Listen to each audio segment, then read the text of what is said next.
Good morning. Welcome to the Breakfast News on Rajya Sabha television. I'm Ashwarya Kapoor and these are the headlines.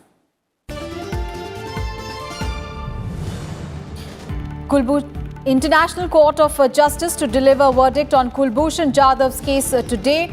India fighting for consular access and his release from death row in Pakistan.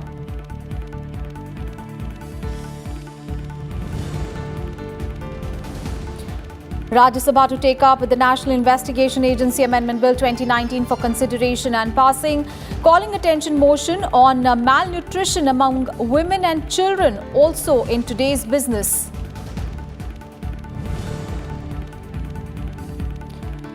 Lok Sabha sits till midnight to discuss demands for grants for agriculture and rural development ministries. House to continue debate. Also to take up demands for grants for youth and sports ministry.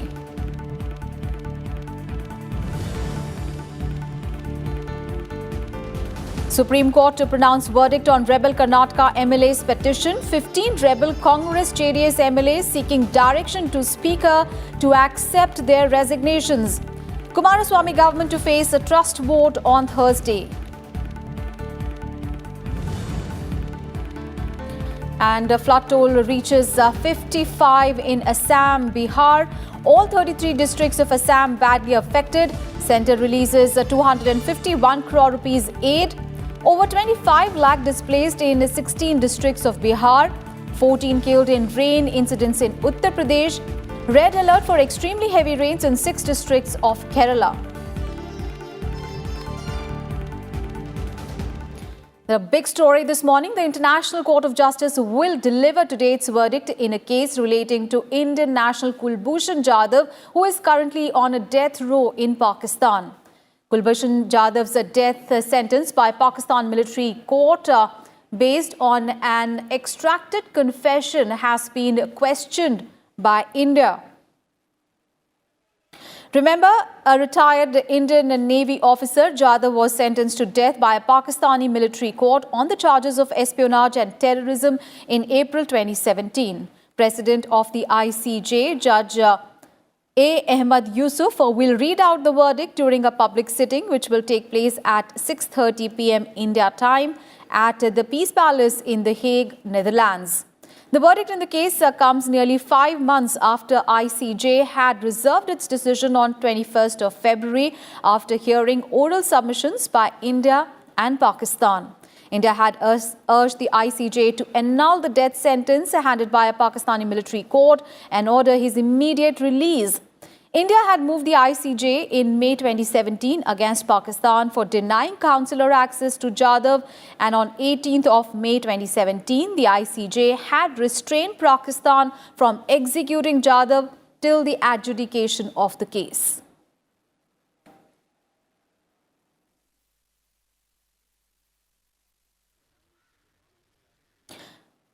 All right, Akhilesh Sumana, colleague, is joining us live from the national capital for more on that story. Akhilesh, a very good morning. So very important day today, the ICJ is going to deliver its verdict in the case relating to Kulbhushan Jadhav. He's currently on a death row in Pakistan. What can we expect?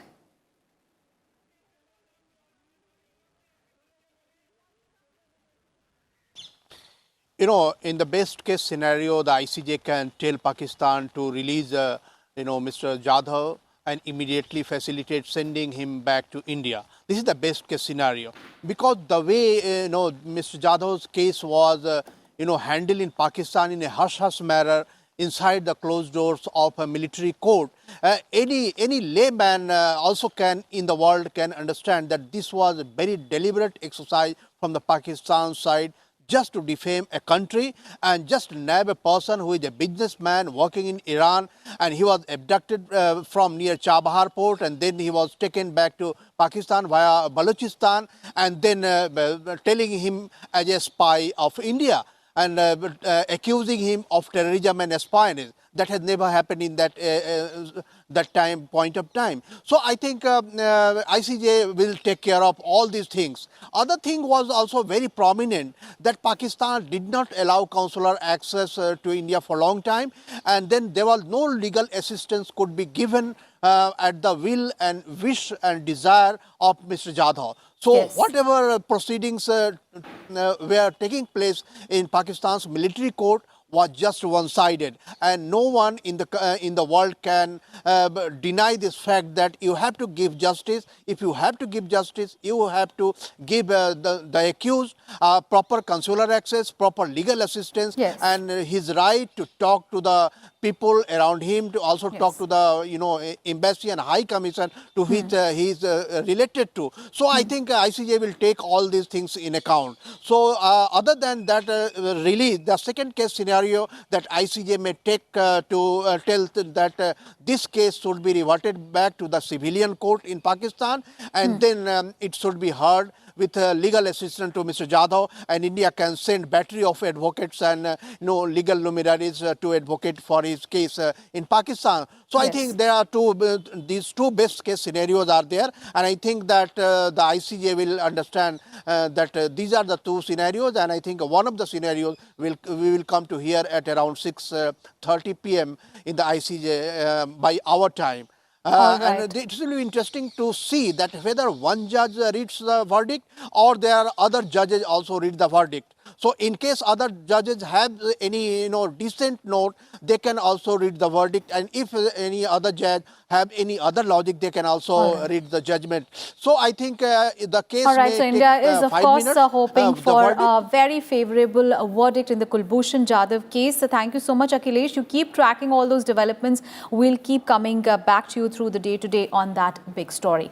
And now news from Parliament and Rajya Sabha will take up the National Investigation Agency Amendment Bill 2019 for consideration and passing today. The bill passed by the Lok Sabha on Monday aims to amend the National Investigation Agency Act 2008. The bill allows the National Investigation Agency to investigate terror attacks on Indians and Indian interests abroad. The amendment will allow the NIA to probe cyber crimes and also cases of human trafficking. It also mandates the setting up of special courts for the NIA. A calling attention motion is also listed in today's agenda to discuss malnutrition among women and children with reference to government's Postal Abhiyan. The calling attention motion is moved by Rajya Sabha MPs Kehkashan Parveen, Jaya Bachchan and Vijala Satyanand.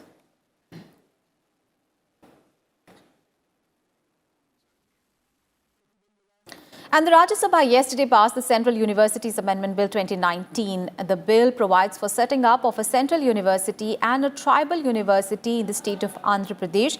Human Resource Development Minister Ramesh Pokhriyal Nishank said that setting up of the central universities in the state is obligatory under the Andhra Pradesh Reorganization Act 2014.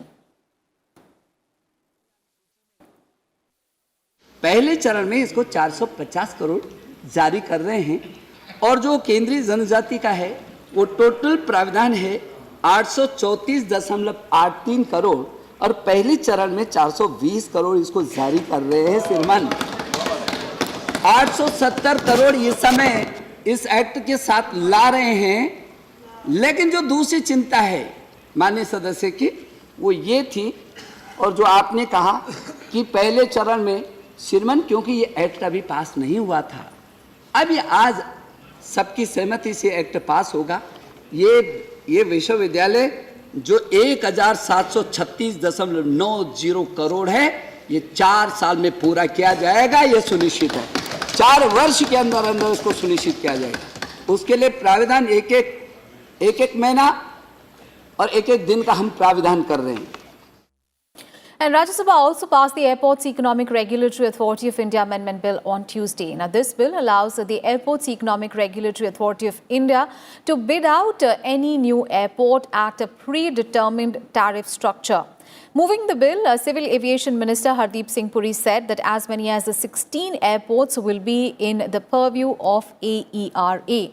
All other airports will continue to be looked after by the Civil Aviation Ministry. After the amendment, 16 airports will still be under the jurisdiction of AERA. Tariffs for airports which not be major airport will not be privatized straight away. So there is a fundamental misunderstanding that if something is going out of AERA, it immediately gets privatized. Not at all. These are separate processes.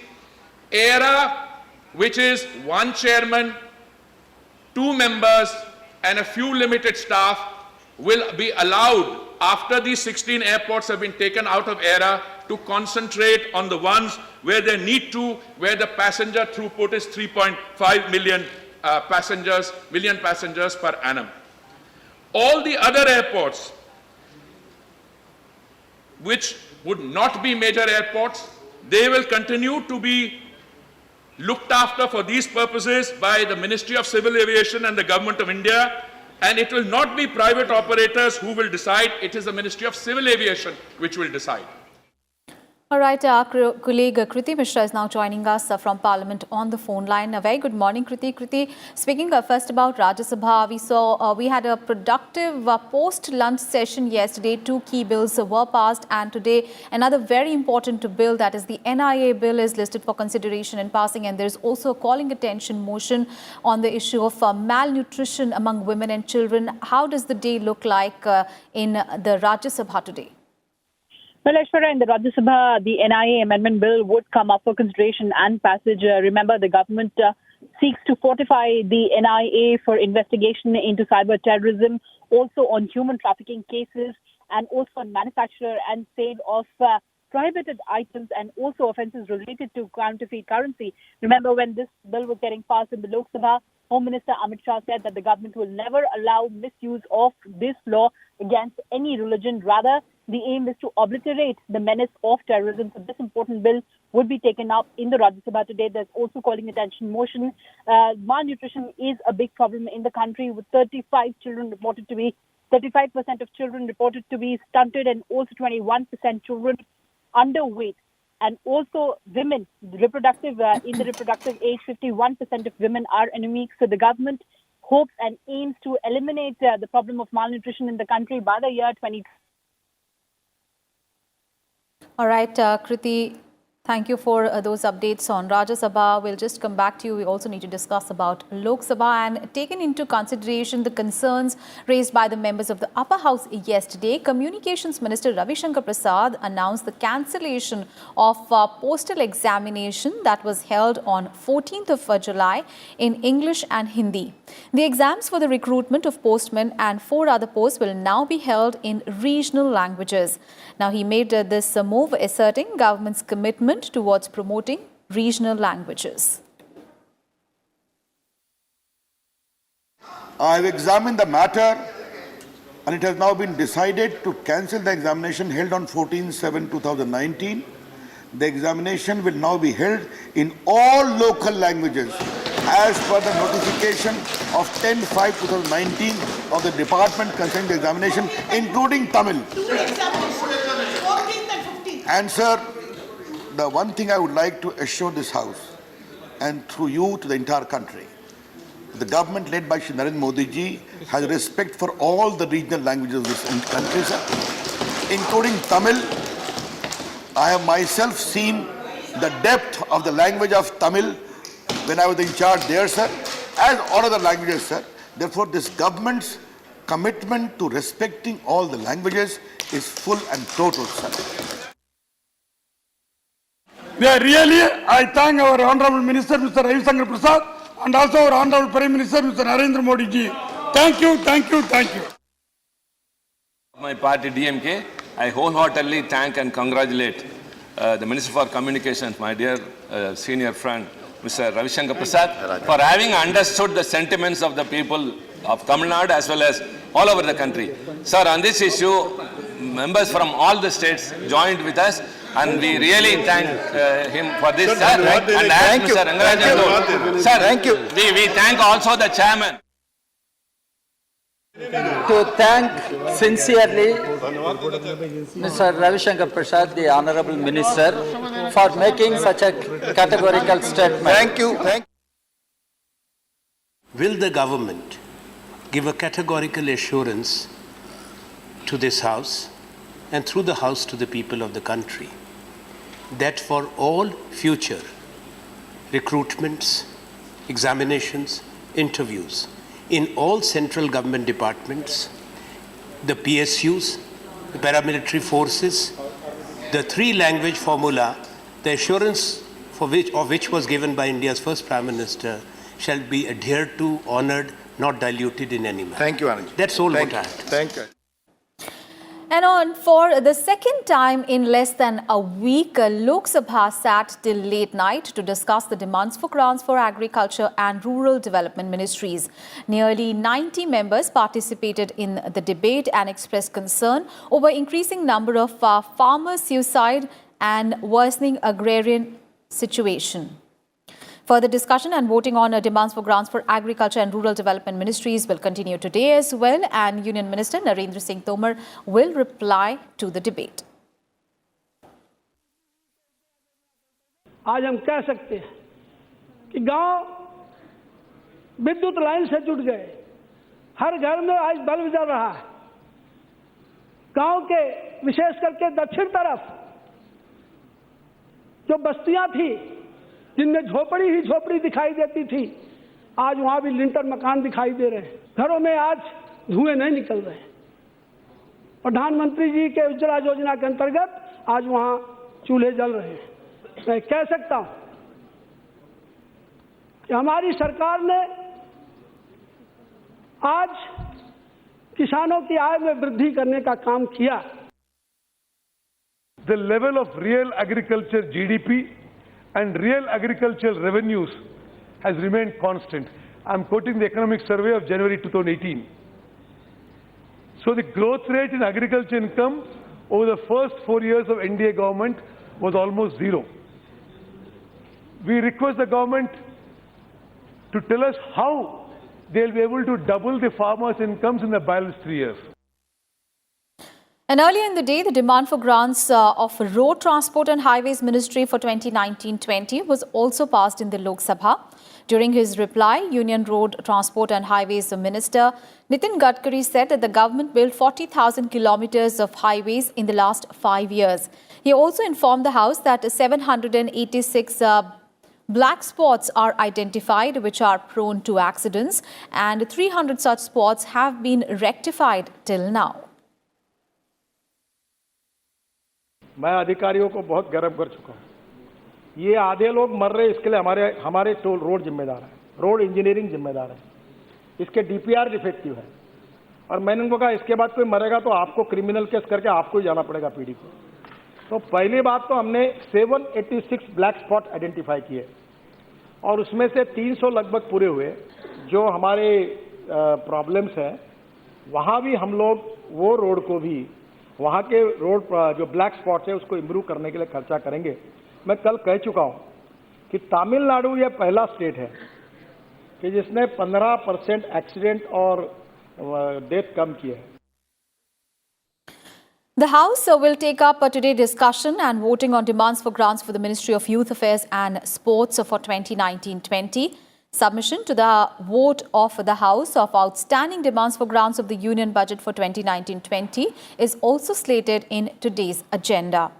Lok Sabha will take up Appropriation Bill number 2 for introduction, consideration and passing if voting for demand for grants concludes. And Union Minister Nirmala Sitharaman will introduce the bill to authorize the payment and appropriation of certain sums from and out of the Consolidated Fund of India for the financial year 2019-20. All right, colleague Kriti Mishra is now joining us live from Parliament. Kriti, talking about Lok Sabha, of course, we are witnessing a very productive budget session. Yesterday Lok Sabha sat till late to ensure that the discussion on demands for grants for the Agriculture and Rural Development Ministry concludes. And how does the day look like today in Lok Sabha? Well, that's right, Aishwarya. You may recall that even during the discussion on demands for grants for the Ministry of Railways, the Lok Sabha sat till 11:58 p.m.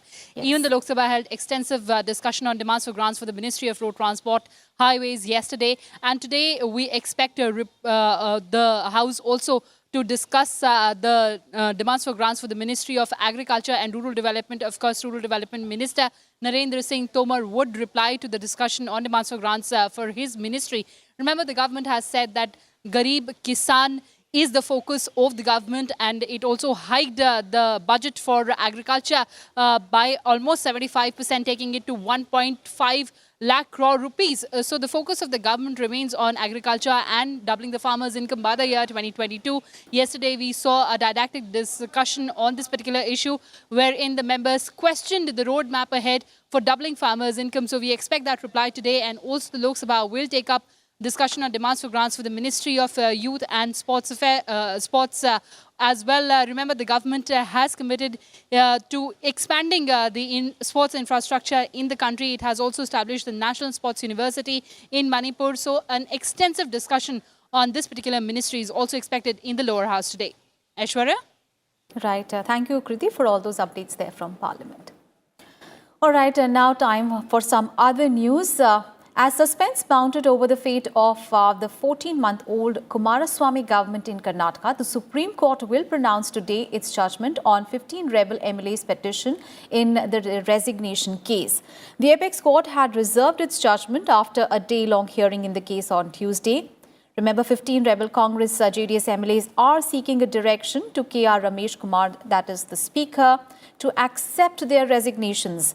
An earlier senior advocate, Mukul Rohtagi, appearing for the rebel MLAs, told the apex court that the Speaker cannot keep the resignations pending, and by doing so, he is acting in a partisan manner. The rebel MLAs had earlier told the court that the state government has been reduced to a minority, and the Speaker, by not accepting their resignations, has attempted coercing them to vote for the government during the trust vote. The Chief Minister, meanwhile, H.D. Kumaraswamy, is due to face a trust vote on Thursday. The BJP has demanded that the Kumaraswamy government either prove majority in the assembly or resign from the government. However, Congress and JDS are still trying to persuade the MLAs who resigned before the trust vote.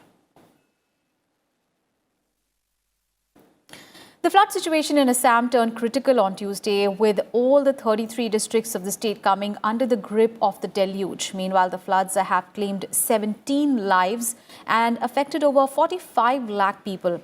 According to Assam State Disaster Management Authority, the Brahmaputra River and its tributaries are flowing above the danger level in most of the affected districts, including in Guwahati. The army is closely monitoring the flood situation in close coordination with the civil administration, and the centre has released more than 251 crore rupees to the State Disaster Response Fund. Assam Chief Minister Sarbanand Sonowal will undertake an aerial survey of the flood-affected Barak Valley today. Meanwhile, at least 33 people were killed in flash floods in Bihar till Tuesday evening, and around 25 lakh people have been affected in 16 districts of the state of Bihar. According to officials, unusual torrential rainfall in Nepal and subsequent massive discharge of water in rivers has led to flash floods in Bihar, where more than 1 lakh people have been moved to safer areas. Meanwhile, in neighbouring Uttar Pradesh, 14 people were killed in rain-related incidents, and Chief Minister Yogi Adityanath has directed district magistrates concerned to immediately provide 4 lakh rupees to the families of the victims. And with the Weather Office predicting extremely heavy rains in the coming days for Kerala, a red alert has been issued in the state's 6 districts, including Idukki and Malappuram, from 18th of July. Fishermen have been advised not to venture into the sea. Meanwhile, light rains and cloud cover kept the mercury in check in the national capital. The city recorded a high of 33.4 degrees Celsius, which is 2 notches below normal, and a low of 24 degrees Celsius. Heavy rains continue to lash many parts of Punjab and Haryana as well, and the Met Department has forecast more rains in the 2 states till Thursday. And rains in several parts of Himachal Pradesh also brought down the temperatures in the state. News from Maharashtra, where the death toll in a building collapse in South Mumbai congested Dongri locality has risen to 13. 3 teams of the National Disaster Response Force continued with the search and rescue operations throughout Tuesday night. The rescue work is slow-paced as heavy machines cannot reach the collapsed building due to narrow lanes in the area here. Tragedy struck one of the most congested enclaves of Mumbai just before noon on Tuesday, when a 4-storied illegal structure collapsed in Dongri. 9 people, including two children, have been rescued. However, the death toll is likely to go up.